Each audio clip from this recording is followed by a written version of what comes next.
আসসালামু আলাইকুম। আজকে একটা রেসিপি নিয়ে চলে আসলাম। আজকে বানাবো ডালের বড়া। প্রথমে মসুর ডালগুলো ভিজিয়ে রেখেছিলাম আধা ঘন্টা, তারপরে ব্লেন্ডারে পেস্ট করে নিয়ে তার মধ্যে পরিমাণ মতো পেঁয়াজ কুচি আর কাঁচা লঙ্কা দিয়ে দিলাম। তারপর নুন, হলুদ আর জিরে মরিচের গুঁড়ো দিয়ে দিলাম, দিয়ে ভালো করে মাখিয়ে নিলাম। ভালো করে মাখিয়ে নেবেন, যত মাখলে ততই টেস্ট হবে। যে মাখানো আমার কমপ্লিট। এবার কড়াইতে তেল গরম করছি।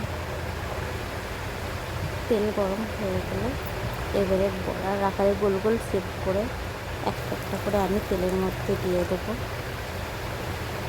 এটা দেখুন, তেলের মধ্যে সবগুলো দেওয়া হয়ে গেছে। এবারে লালচে করে আমি ভেজে নেব।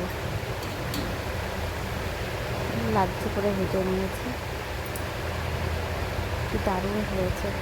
লাল লাল করে ভেজে নিয়ে